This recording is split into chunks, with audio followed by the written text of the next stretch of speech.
Muito boa tarde, estamos de volta, Mundial, e você chegando para te fazer companhia nesta tarde. Mais uma vez temos aqui uma super entrevista, um entrevistado com muita informação importante para passar para mim e para você. Cada programa que eu saio daqui, eu saio com muita informação e saio com a mente fervilhando. Sabia, doutor Guilherme Rossoni? Boa tarde, bem-vindo à Vibe Mundial. Boa tarde, Samira. Muito obrigado pelo convite. É uma honra poder participar aqui. Agradeço. Bom dia ao ouvinte, da Mundial e você. Vai ser uma honra poder compartilhar um pouco do nosso conhecimento a respeito de saúde, algumas dúvidas, né? Sim. Principalmente relacionadas à questão de coluna, de dor. Isso dá muita dívida também, viu, doutor? Tá, dependendo dos custos com tratamento, com plano de saúde, dá bastante. Dá bastante. O doutor Guilherme, ele é médico neurocirurgião, especialista em coluna e dor. Quem nunca, né? Quem nunca sofreu com dor de alguma forma? Problemas de coluna são tão comuns e a gente vai bater um papo a respeito disso aqui hoje, porque quarta-feira é dia de falar de saúde, né? E vamos agora entrar já no nosso assunto. Você pode nos acompanhar em 95,7 FM, 660 AM, também em 83.1, uma FM estendida aí, mais uma opção para você que é ouvinte da Vibe Mundial. E a partir do nosso site você tem acesso a aplicativo e todas as redes sociais. E eu não quero perder tempo. Doutor, nós estamos no inverno. Tem hora que sai sol, tem hora que fica mais nublado, mas não importa. A estação é o inverno e normalmente... É verdade que as dores se potencializam nessa época do ano? É verdade. Isso é um fenômeno bem conhecido, né, dentro da área da saúde. No inverno, né, normalmente nas baixas temperaturas, que é mais comum no inverno, apesar de ser inverno, o El Niño está sendo um pouquinho mais atípico, né?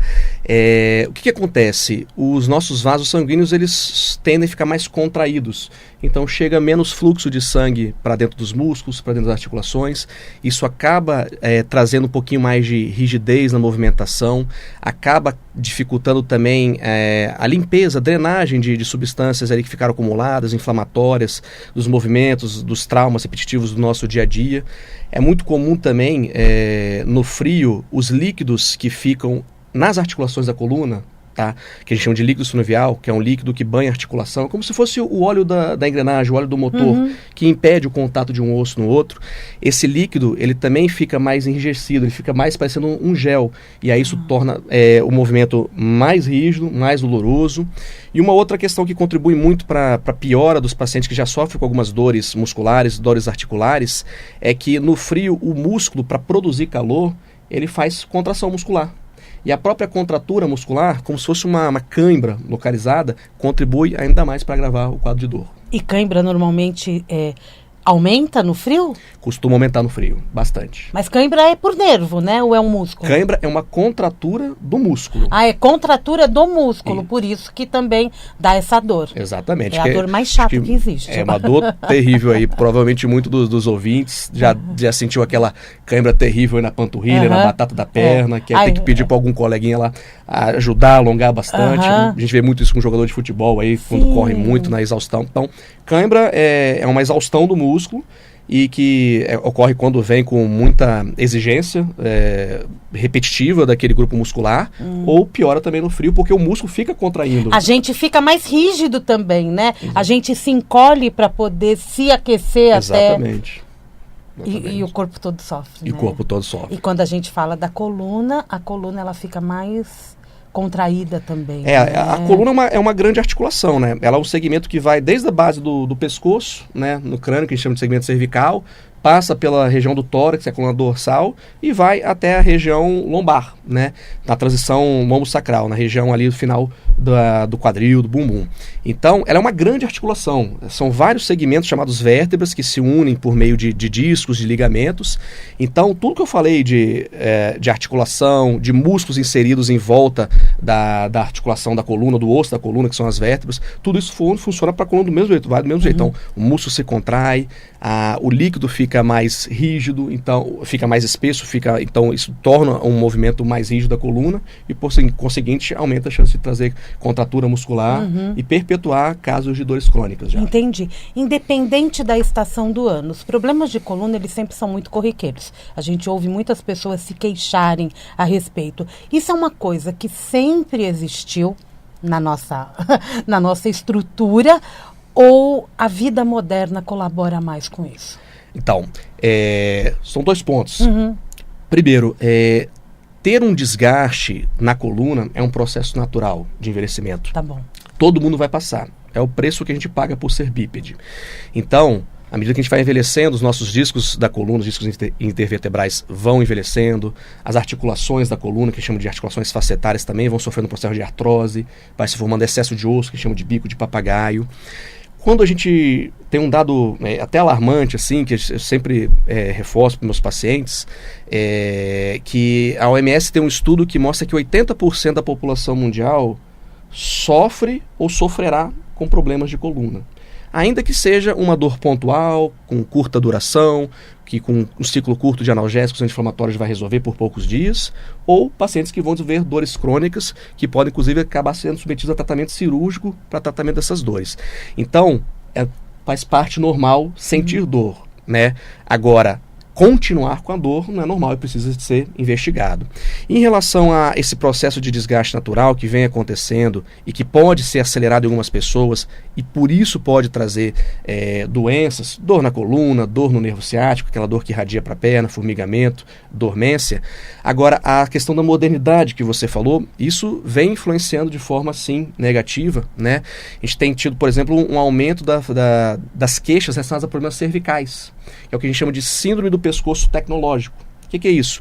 Vem tendo um aumento de queixa de dor no pescoço, da formação de artrose no pescoço, de formação de hernia de discos cervicais, por um excesso de uso do pescoço na posição de texto. Quando a gente flexiona o pescoço, como se fosse encostar o queixo, né, o mais próximo do peito possível, que é a posição que a gente vive ali mexendo no celular e o próprio computador, celular, computador, redes sociais.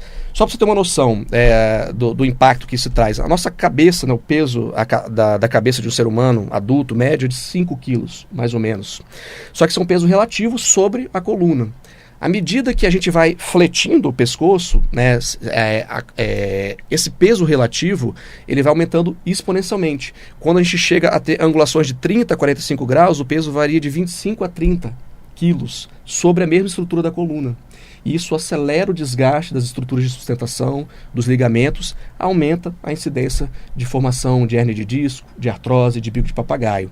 Obviamente também questão de má postura e vários hábitos de vida que vêm se tornando cada vez mais frequentes, né? Que são os grandes vilões também, além da genética, para desenvolver problemas na coluna, que é sedentarismo e obesidade. E normalmente os dois andam juntos. Não tem como, né? Quando a gente fala de dores na coluna, elas podem estar relacionadas também a doenças específicas, não é? As mais comuns são quais? Então, a alteração mais comum que a gente observa na coluna é a artrose. Tá? Artrose. Que é o desgaste das pequenas articulações da coluna. E na maioria das vezes, a gente tem artrose e não sente nada. Isso é importante. Depois, outras alterações mais comuns, né, que vem em sequência. Hérnia de disco, né?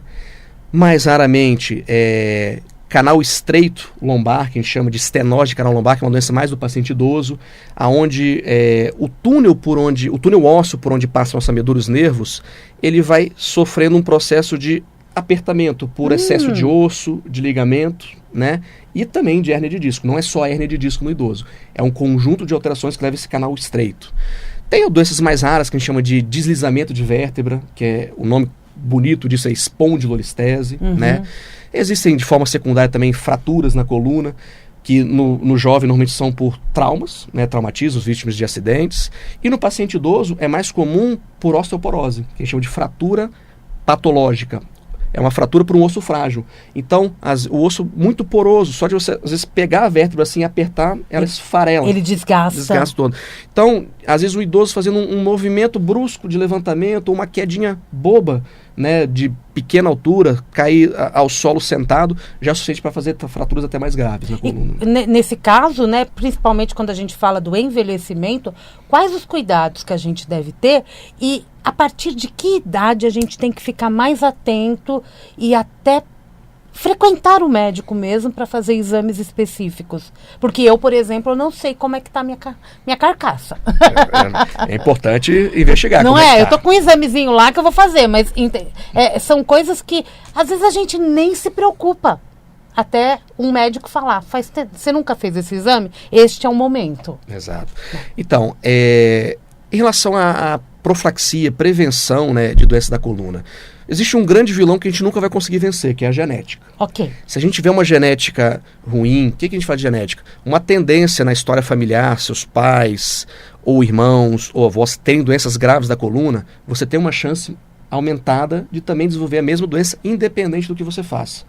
Agora, se você associa essa genética aí sim o que a gente chama de fatores de risco modificáveis, né? Que, como eu falei, sedentarismo, obesidade, outro, tabagismo, osteoporose, a má postura, como a gente falou agora, né, da exposição excessiva do pescoço, isso também vale para a região lombar. Isso tudo contribui. E até hoje, qual é a evidência científica mais forte para se ajudar a prevenir, ou se não for possível prevenir, retardar ao máximo possível e amenizar o avanço da doença da coluna? É o que a gente chama de fortalecimento dos músculos estabilizadores da coluna. Core, né? Principalmente quando a gente fala da região lombar. São os músculos que formam um cinturão em volta da coluna. Então, quando a gente fala da região lombar, a gente está falando dos músculos abdominais. Aqui, na frente. essa região. Mostra ali no vídeo, aqui, né? Isso. Músculos abdominais. Atrás. Os paravertebrais lombares. Os músculos do quadril e do glúteo. Ok. Então, e como que a gente consegue isso? Com terapias de fortalecimento, de reabilitação física. Isso pode ser feito facilmente numa academia, no RPG, no pilates, hidroginástica, hidroterapia. São atividades físicas interessantes que podem entrar no dia a dia da pessoa. E tem os estudos mostram, né, que não precisa fazer isso todo dia.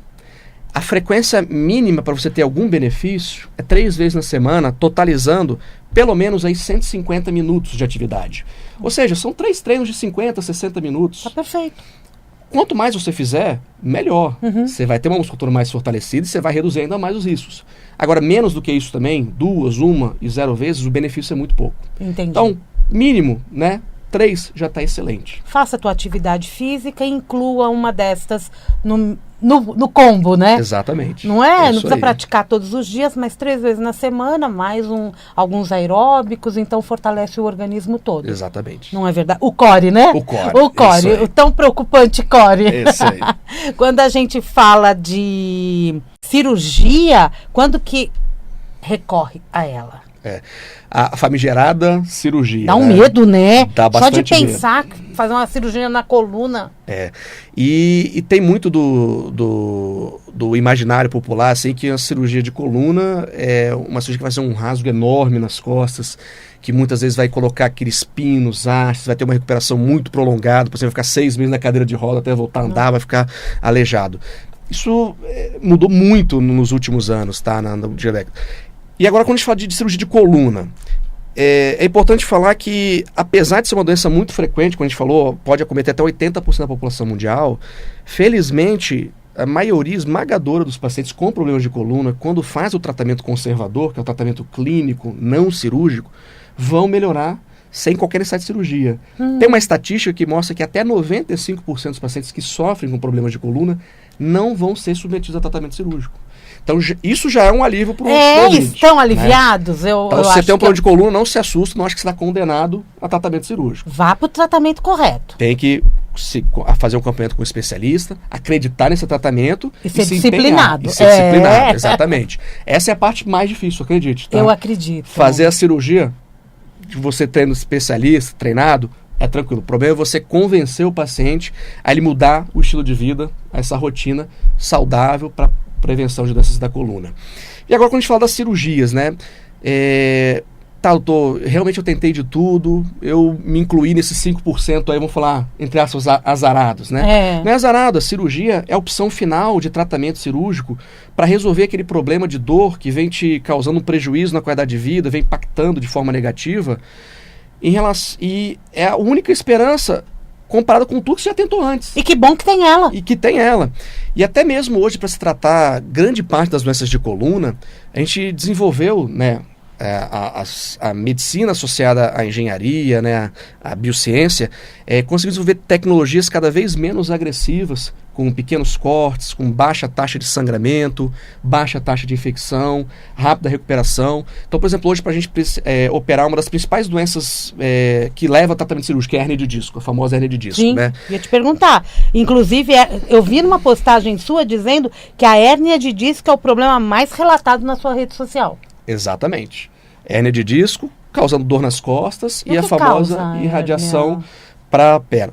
Genética, como é genética? Tudo influencia, mas, de novo, má postura, obesidade e sedentarismo vão influenciar de forma muito impactante na hérnia de disco. E o que é uma hérnia de disco? As pessoas ficam às vezes imaginando qual que é o formato dela, onde que esse disco se Perfeito. firma? A nossa coluna, ela tem vértebras que são ossos, como se fossem tijolos. Só que esses tijolos, o cimento entre um tijolo e outro é um disco intervertebral, é um segmento constituído por cartilagem.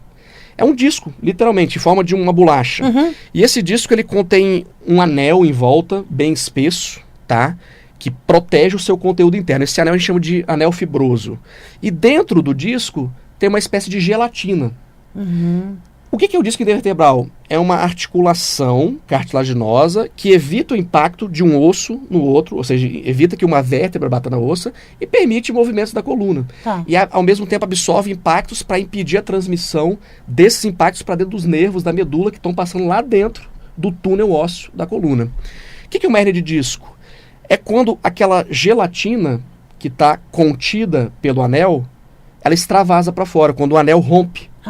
E aí essa gelatina extravasa e vai para fora, para o lateral do canal medular a gente fala, e aí essa gelatina começa a encostar no nervo ou na medula, causando sintomas de dor, e dor na região do pescoço, dor na região da dorsal, dor na região da lombar, e os sintomas de irradiação, que a gente chama de sintomas radiculares, que é a famosa dor do ciático, né? Tá. A dor que irradia para a perna, que muitas vezes vem com formigamento, com dormência, às vezes pode causar até paralisia, fraqueza, dificuldade de movimentação do pé para cima e para baixo, dos dedos para cima e para baixo. Essa gelatina ela vai para um lugar que não é dela. Exatamente, ela saiu para fora do disco e está lá incomodando, apertando o nervo. E todo mundo que tem dor no ciático tem alguma questão da hérnia de disco? O ciático, nível pequeno ou não? O ciático, na verdade, é um nervo, tá, composto por várias raízes que saem do final da nossa coluna lombar. Ele é só um dos nervos que podem ser pinçados pelas hérnias. É o mais famoso porque é o nervo mais comprido, mais longo, mais grosso do nosso corpo. Mas de qualquer forma, qualquer nervo pode ser comprimido por isso. Então, todo mundo tem um nervo ciático. O problema é que ele está sendo pinçado. A principal causa de pinçamento do nervo ciático é a hérnia de disco. Mas tumor na coluna pode causar pinçamento, deslizamento de vértebra, fratura de vértebra, artroses muito avançadas e também aquela doença que eu te falei do idoso, a estenose de canal lombar, que é o estreitamento do canal que estrangula o nervo ciático. Porque é uma coisa que a gente ouve. Estou falando de assuntos que as pessoas comentam muito, né? A dor, às vezes nem é dor no ciático que você está achando que é, né? A verdade às vezes é essa, por isso tem que consultar o médico. Exatamente. É a melhor forma. E a dor lombar, né? A dor lombar também é uma das mais comentadas pelas pessoas. É a dor exatamente no final da coluna, né? Isso, é aquela dor aqui na região baixa das costas. Essa dor lombar, ela pode ficar só concentrada, ela pode se irradiar para as regiões laterais, pode ir para o quadril, pode ir para o bumbum. E também, quando houver um acometimento conjunto do nervo ciático, pode causar a dor nas costas, que irradia nas costas todas, né? Costas todas. Aí piorou, né? Mas quando é só na lombar, eu posso sempre afirmar que está inflamado? Quando a gente tem dor na coluna, algum processo está acontecendo ali. Dor é um sinal de alarme, que alguma coisa está fora do normal. a gente tem que saber se essa dor é uma dor aguda, de início recente, se é uma dor já mais crônica, que já tem algumas semanas, meses de evolução. Isso até ajuda a gente no diagnóstico diferencial de algumas doenças, né? Doenças que são mais agudas, doenças que são mais crônicas. Então, sentir a maior parte das dores na região lombar são dores que a gente chama de inespecíficas, são dores mecânicas, causadas às vezes por um excesso de uso da musculatura, algum certo grau de estiramento muscular. É a dor do nosso uso excessivo da coluna no dia a dia, ficar muito tempo sentado, ficar às vezes muito tempo reclinado sobre o computador digitando, né? Mesmo escrevendo, exatamente. Né? Sentado no sofá. Sentado no sofá, largado, ou estudando, ou vendo série. O André tá sentado direitinho agora, mas às vezes eles se jogam assim na cadeira. Os operadores aqui da Vibe Mundial, ó lá. É nessa postura aí que a coluna adora chiar. Adora chiar, né? Exatamente. E esse é um problema. Então, às vezes a gente tem que ficar prestando atenção em como a gente está se portando para entender o que né, as dores que chegam até nós, os incômodos. Às vezes não chega a ser uma dor forte, mas começa um incômodo, você melhora, já passa, melhora. Né? Uma boa massagem sempre é bom, né? Quiropraxia ajuda. Não tem, quando a gente fala na medicina assim, de validação científica, o que é isso? Uma coisa para ter validação científica, a maior parte dos pacientes tem que se beneficiar daquele tratamento. O fato que a maioria tem que se beneficiar não quer dizer que não possa ser feito. Então, a quiropraxia, a gente vê isso, inclusive, no próprio consultório. Muitos pacientes fazem e relatam melhora, alívio, né? Outros fazem por algum período, assim, e reportam que não teve diferença nenhuma. Entendi. Então, assim, se você faz e se sente bem, e você vê que isso influencia de forma positiva o seu tratamento, pode fazer, não tem problema nenhum. Entendi. Agora, recomendar com tratamento, a gente não recomenda. Não. Exatamente. Tá. O principal exame, quando a gente fala de ossos, no geral... O melhor exame para a gente ver osso, tá? Raio-X ou tomografia. Mas o melhor exame para a gente estudar a coluna toda, vendo aí ligamentos, discos intervertebrais e potenciais hérnias de disco, e a medula e os nervos, é a ressonância magnética. A ressonância magnética. Isso. Você estava achando aí do outro lado que era a densitometria óssea, né? A densitometria verifica o quê? A densitometria é um exame para medir a qualidade óssea. É para ver o grau de resistência do nosso osso. Se não está esfarelando, por Exatamente. exemplo. É para confirmar ou não o diagnóstico de um osso frágil, que a gente chama de osteopenia, ou de um osso muito fraco, já avançado, que a gente chama de osteoporose. Doutor, tem uma questão que as pessoas muitas vezes trazem, que a dor em uma parte do corpo pode estar ligada a uma outra, uma dor de cabeça, por exemplo, ela pode estar ligada à dor na coluna. Ou então a dor da coluna está referente a uma outra questão que está acontecendo no corpo. Isso é real? É real, sim, com certeza. E por isso a importância de não fazer o diagnóstico no Dr. Google, né? Procurar um médico especialista.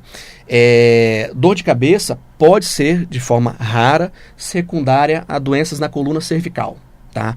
Artrose, algumas hérnias de disco e até algumas malformações congênitas, ou seja, que você nasce, só que só vai descobrir depois.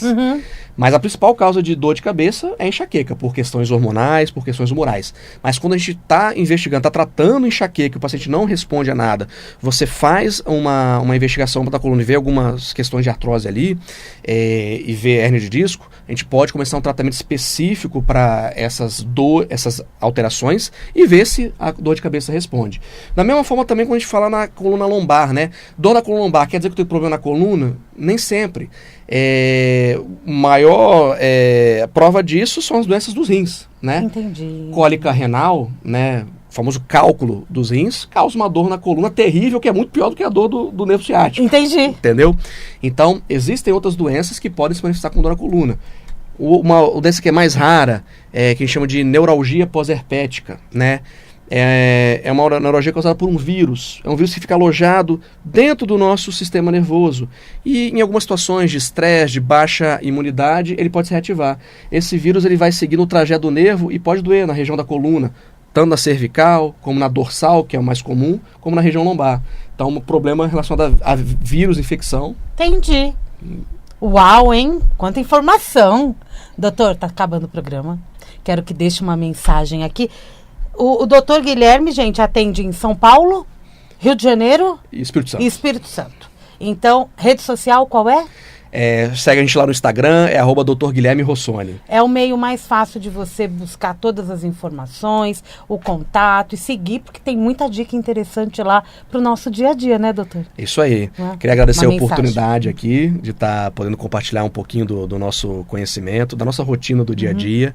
São perguntas que são muito frequentes no nosso consultório, coisa que eu lido todo dia mesmo com essas dúvidas de pacientes. E se puder, segue a gente lá no Instagram, nas redes sociais, no Facebook. É DR, né? DR Guilherme Rossoni. E lá tem muito conteúdo. Grande parte do que a gente falou aqui, vocês vão ver lá em forma de vídeos explicativos, em forma de carrossel, de posts com artes gráficas. Tem bastante conteúdo legal lá para vocês. Muito obrigada. Aprendemos muito hoje, já esse vídeo fica postado nos nossos canais de YouTube, da rádio, o meu, e a gente pode compartilhar com todo mundo. Obrigada, viu, doutor? Obrigado. Muito sucesso e venha mais vezes pra gente tirar dúvidas com assuntos bem pontuais, né? Mundial, e você vai ficando por aqui, eu volto daqui a pouquinho, tem Jornal da Boa Notícia, amanhã 16h30 tem Mundial e você. Um grande beijo e até lá.